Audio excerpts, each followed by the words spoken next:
Ladies and gentlemen, dear friends, a cordial welcome to the 42nd annual meeting of the World Economic Forum. Since we met last year, there was a lot of discussion on crises, on catastrophes, and if I look at our global risk report, which we published just some weeks ago, we identified 50 different risks and challenges which the world has to address simultaneously. Ladies and gentlemen, the theme of this annual meeting is the great transformation, the search and the shaping of new models. Also ich habe keinen Zweifel, dass hier genug Raum ist, noch neue Ideen einzubringen. So this is not a moment to try and pretend there is not a problem, nor is it a moment to allow the fear of failure to hold us back. This is a time to show the leadership that our people are quite rightly demanding.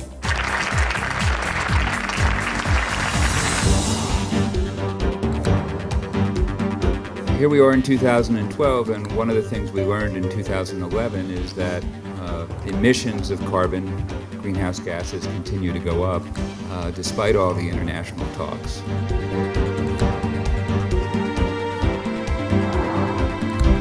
What's the responsibility of business towards society, win-win service and sustainability between all parties involved.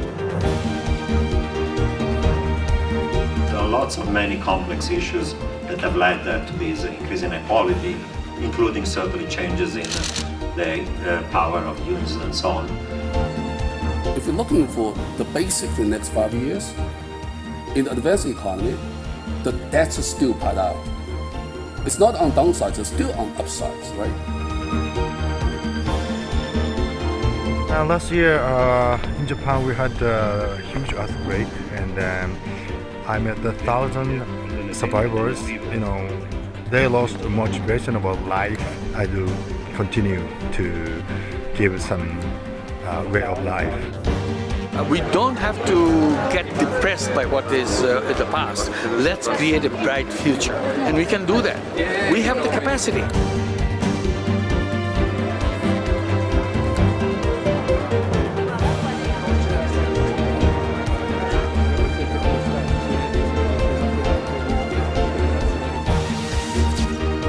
I think the hardest thing for me in that first year was to realize that this is a long game, because I kind of wanted everything to be better immediately. I'm the new chief executive.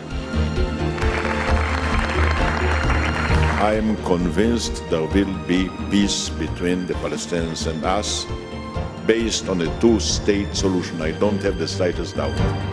A lot of people in the audience would say, well, you've got to remove some of the obstacles to making it possible for people to invest in infrastructure. Can you convince people who are potential investors that you can remove these blockages that appear to have existed in the past?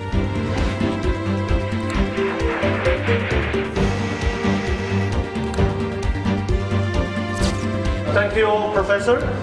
Thank you, everyone, to come here. Thank you very much. Good night.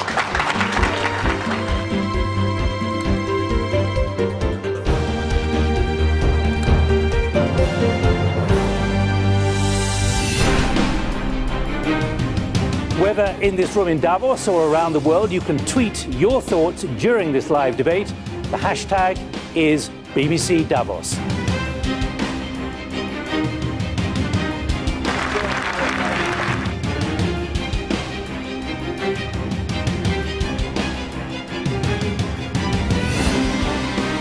Right now we have economic difficulties, and we are trying with the so-called fiscal compact to work on solving these economic difficulties. Jobs are creating jobs. The more we work, the more we create jobs. That is the reality. So if we can keep the elder generation and create jobs for the newer generation, this is the perfect system.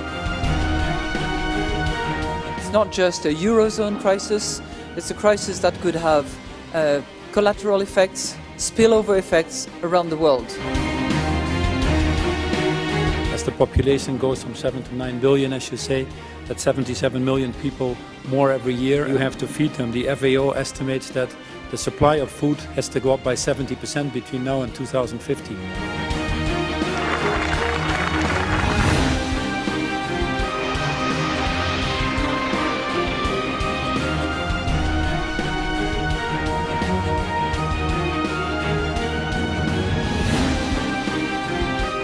Welcome to Brazilian cultural soiree.